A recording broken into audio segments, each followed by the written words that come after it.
So now I'm going to record Daf Samach Vav, part 2. We're up to the Mishnah, Samach Vav Amud Beis. Mishnah says, Habanim Yotzim Biksharim, the young boys can go out with knots. We'll see in the Gemara what that's about. Bnei Malachim, princes, can go out bezugin, can go out with bells that are attached to their garments. We'll talk about that soon as well. V'chol Adam, not only princes, but anyone can go out with bells attached to their clothing. El Shadibru Chachamim Bahove. The Chachamim spoke about the norm. Normally, it was princes, royalty, that would have bells attached to their clothing. Mike Ksharim, what did the Mishnah mean when the boys, the young boys, can go out with Ksharim? Amar Ada Mari, Amar of Nachman bar Baruch, Amar of Ashi bar Oven, Amar of Yehuda, Kishure Pua. These are stalks of a plant called pua that are attached into a knot, and they're worn around the neck as a refuah, for healing. And therefore it's considered something that's normally worn, and you can go out with it on Shabbos. Amar Abaye, Abaye says, Amrli Aim, my mother told me, but Abaye's mother passed away, so it was his foster mother, said that Tlosa, 3 of these knots of pua plant, mukmi, can stop illness, just hold it in place. Chamisha masu, if you have 5 of those knots, it'll heal an illness. And Shiva, if you have 7 of them, afilu l'kshafim ma'ali, it's even beneficial against sorcery. Amar of Acha bar Yaakov, Rav Acha bar Yaakov says, a lot of the Gemaras here we can't understand them. Maybe it's Kabbalistic things. So I'm just going to repeat and translate. Amar of Acha bar Yaakov Hudu lechazi leishimsha v'sihara. That's as long as these plants never saw the sun or the moon. V'lechazi mitro, were never exposed to rain. V'leishemiya lekol barzala, never heard the sound of iron banging. V'leikal tarnagolta, never heard a chicken. V'leikal nigre, or the sound of footsteps. Amar of Nachman bar Yitzchak, then nafal puta bebira, then this entire medication just fell into the pit, after it has so many conditions that it's impossible. And furthermore, ma'ir yabonim, if this is really medicinal or helpful, then why is it only that young boys can go out with it? Afilabonis nami, girls should also. And ma'ir yaktanim, why is it only young ones? Afilagedolim nami, even older ones should also. If it's a refuah, if it can heal, let everybody wear it. So he has a totally different shot. Alamai kshorim. The kshorim, these knots are kihod amar ovim barhuna amar of chama bar Guria, bein sheyesh le gaguim al aviv, a boy that has separation anxiety, to be away from his father. Noitel ritzua miminol shel yamin v'kaisha loy v'smoiloi. The father would take a strap from his own right shoe and put it around the child's left arm, and this would help against the child's having anxiety from separation. Amar of Nachman bar Yitzchak says, "V'simonach tefillin," and as a simon you have is tefillin. Tefillin is tied on the left, so you remember to tie it on the left. V'chiluf sakanta, and to do it in reverse would be dangerous. For the father to take the strap from his left foot and put it on the child's right arm, for some reason, would be dangerous. But by the way, that's because it seems that it's only young boys, not older boys, and only young boys, but not girls, that would have this anxiety of separation from their father. And therefore, the child can go out on Shabbos with this strap around his arm, even if he's bar mitzvah, because it was the norm for children to go, for young boys to go out with this strap, which helped them with their anxiety.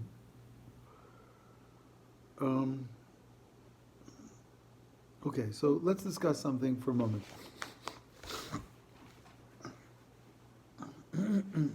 The Mishnah says that princes would go out with bells on their clothing, and in fact, the Mishnah says not only princes, but anyone can, but it was norm for princes to wear it. The Gemara in Eruvin said that you're not allowed to play a musical instrument on Shabbos because there's a gzeira, shema, misak and mona. You might come to repair the instrument. The Ramah adds that you should not, that you're not allowed to use any device that's meant to make a noise. It doesn't have to be a trumpet or a piano, but even a door knocker should not be used. You shouldn't use any device that makes noise. So the Shilta Gibayrim now says, if so, then these bells that people were wearing on their clothing had to be bells that the clappers are removed. Because since you're not allowed to have anything that will ring or make noise, as the Ramah said. The Magen Avraham distinguishes between bells on children's clothing and adult clothing. He says children enjoy ringing the bells because they like the sound of the bell. But here comes a delicate point. The Magen Avraham says that adult who will have a bell on his garment, even if the bell has a clapper and it rings, it's not because the adult wants to hear the sound of the bell.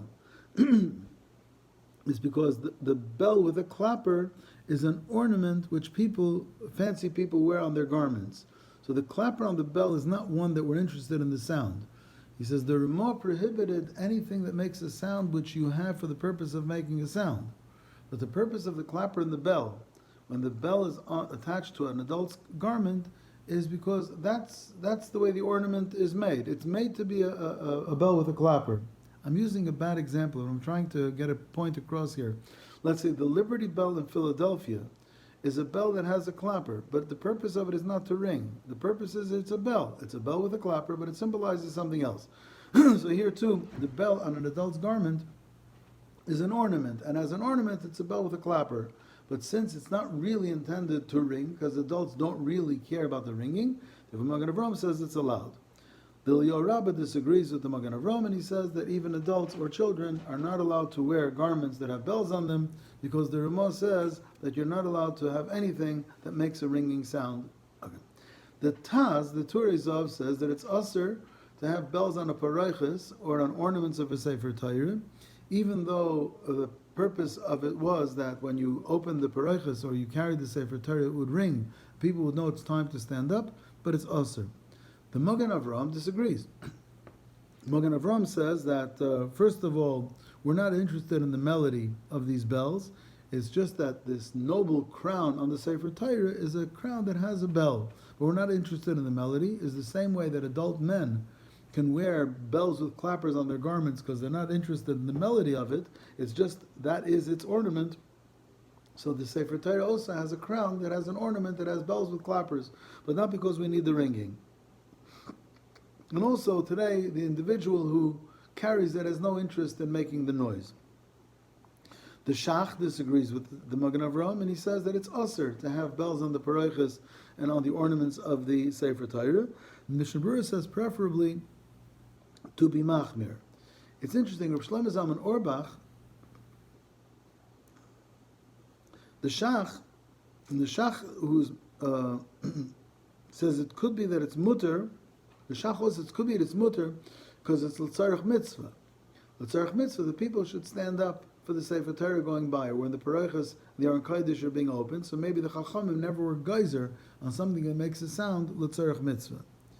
Mishnah Berurah says better to be machmer like the Taz, and the paraychas and the crown of the Sefer Torah should not have any bells. Rav Shlomo Zalman Auerbach suggests that if the Shach's heter was that it's l'tzarech mitzvah, the people should stand up. Today people don't stand up because they hear the bells. It should be usher. But I think by Chassidim, the meaning is that they do have crowns with bells on them, and they rely on the Magen Avraham's heter, and they also rely on the fact that the tzarech mitzvah is not the fact that people will stand up when the Sefer Torah goes by, but because it's an adornment for the Sefer Torah. I think for that reason, Chassidim will also clap or dance on Yontif, even though that's also usher because of Gzeri, you might be Masakin a Klishir, because if it's L'tzarech Mitzvah, the Kedushas HaShabbos and the Simcha, and the Cyrus of Shabbos, so they're Mekel. And the same thing here, they're Mekel on the bells on the Sefer Torah. Okay, I'm going to accelerate here through the rest of the Gemara because it's a lot of things that I do not understand. But I can translate them. Whatever has anything in special, I'll add. Amar Avin Barhuna, Amar Rav Chama Bar Guria, Sachufe Kosa Atiburi B'Shapsa Shaper Dami. To take a cup which had hot water in it, and now you empty the water and you put it on the navel of the stomach when someone is sick, is mutter. Why are we not concerned that it's medicinal? You're not allowed to do medicinal things on Shabbos. So either because the person is in pain, and where there's a lot of pain, we're makel on medicinal things, or it could even be it was a yesh by sakana, says the Ran. If it's yesh by sakana, you can do anything. You're allowed to smear a combination of oil and salt on Shabbos in order to heal somebody from being intoxicated. Killed Rav Huna mibei Rav, when Rav Huna came back from the Beis Medrash of Rav, and Rav came back from the Beis Medrash mibei Reb Chia from Reb Chia. Reb Chia came back from the Beis Medrash mibei Rebbe from Reb Yudah Nasi, Kava mibasmi, when they came back and they had drunk at a meal and they were inebriated. Mighty Mishcha Milcha v'Shaifalu legavyosa didayu v'gavyosa dekarayu. They took salt and oil and smeared it on the palm of their hands and on the soles of their feet. V'amri, and they said the following spell: Ki hechi detzil hamishcha letzil chamre de planya bar palmiyasa. The same way that this oil gets absorbed into the skin and disappears, so the intoxication should disappear from the person who's intoxicated. V'loin, if they don't have salt and oil, ma'isishia dedana, they take the lid of a barrel, sharila b'maya, soak it in water, which would make it, I guess, transparent or would dissolve it. V'amar and say, Ke'echi de leitzel haishia leitzel chamra de planya b'pralnisa. The same way that this lid becomes transparent or dissolves, the same way that the intoxication should also dissolve. Amar Oven Barhuna, Amar Rav Chama Bar Guri, Mutar Lechanik b'Shabbos. Now, Mutar Lechanik means you're allowed to choke. Let me explain. If some bones or vertebrae in the neck became displaced, so what they would do is they would hold the person up by his head and lift him, so that the weight of his body descending would straighten out this location. So you're allowed to do that on Shabbos. Even though you're not supposed to do medicinal things on Shabbos, but since it's very painful to have dislocated something in the neck, so you're allowed to do it. Amar Avim Barhuna, Amar Rav Chama Bar Guria, Lapufi Yenuki B'Shabbos Shaper Dami. To swaddle a child, a newborn child on Shabbos is mutter. They would swaddle a child if any limbs became dislocated in childbirth. They would wrap the child in clothing in order to put everything back into place again, because the child is in pain. Rav Papa Masni Banim. Rav Papa had Banim, plural, two things that had to do with children, in the name of Avim Barhuna. Rav Zvid Masni Ben. Rav Zvid had one thing in the name of Avim Barhuna. Let me explain. Rav Papa Masni Banim. Rav Papa had two things that had to do with children. V'tarvayu Masni Luba Avim Barhuna. And both of them were quoted from Avim Barhuna. The one that a boy who's missing his father, you tie the strap of the right shoe around his left arm. That was one. The other is to swaddle a child that's newborn, and both of them, Rav Papa had it in the name of Avim Barhuna. Rav Zvid Masni Bain, Rav Zvid had it in singular Bain. Kamaisa Masni Ba'avim Barhuna. The one that the child has the strap of his father's right shoe was said in the name of Avim Barhuna. V'hai, but swaddling the child, Masni Allah, he had it taught, Rabba Bar Bar Chana, in the name of Rabba Bar Bar Chana, Damar Rabba Bar Bar Chana, Lapufi Yenuki B'Shabbos Shaper Dami. To swaddle a child on Shabbos is mutter, once again, because the child is in pain, so therefore you're allowed to do medicinal things for him. Amar Abaya said that his foster mother told him, Amar Li'aim, Kol Minyonei B'Shmo De'ima. Whenever you're saying a spell, and you're saying that you wanted to heal yourself, mention your mother's name. B'chol kitri, and anything that was worn or applied that had a knot in it, you always do b'smol on the left side. Abai further said, Amr li'eh, my foster mother told me, Kol minyone de mefarshi, whenever a spell is said to be repeated, and a certain number of times, is kid mefarshi. You repeat it the number of times it was said to be repeated. The loy mefarshi, if it doesn't tell you how many times to repeat it, then it's arba'im v'chad zimni, it's 41 times, and I know nothing about this. Tana Rabbanan, the Rabbanan taught in the Braisa, Yaitzin be'evan tekuma b'Shabbos. You're allowed to go out wearing this stone, which would help a woman not have a miscarriage. Now there's issues what it was.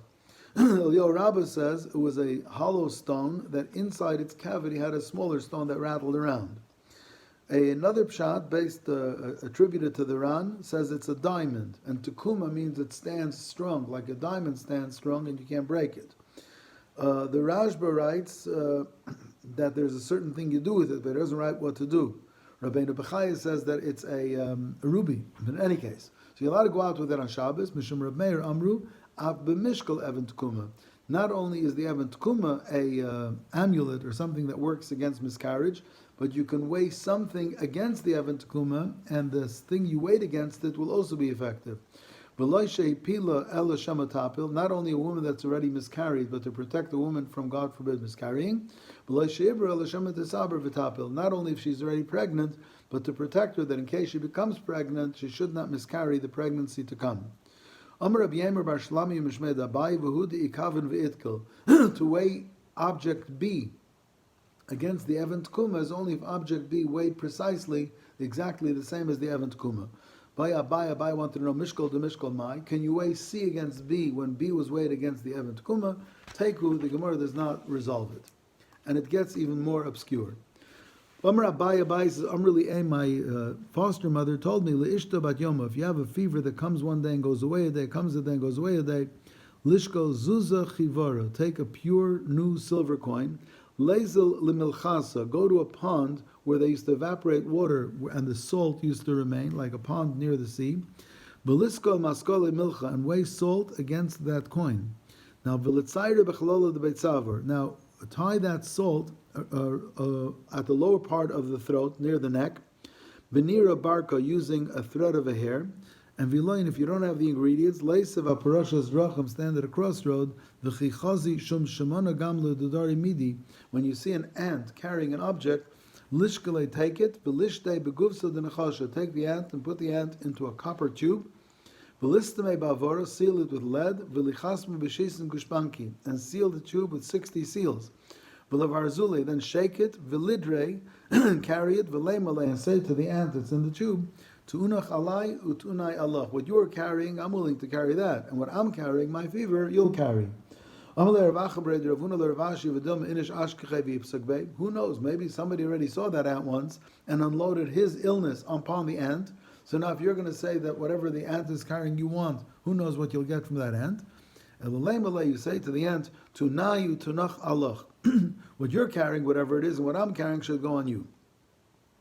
And if you don't have this coin or this place of salt, or you don't have the ant, so lishko kuzachara, take a new clay jug, v'lezel nahara, go to a river and fill it with water.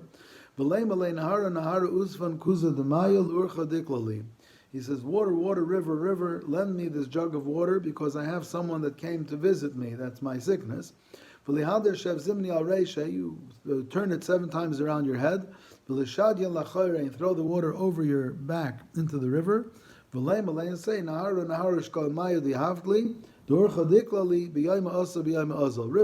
take the water that you gave me, because this thing, the visitor that came to see me, this fever, has come the day and has gone the day and has left, and let it go with the river. And maybe it's psychosomatic or it's Kabbalistic things. How these things work, I do not know. I'm going to upload part B. Everybody should remain healthy, please. Refuah shalema to those who need a refuah, and we should see each other, Miras Hashem, B'Korev.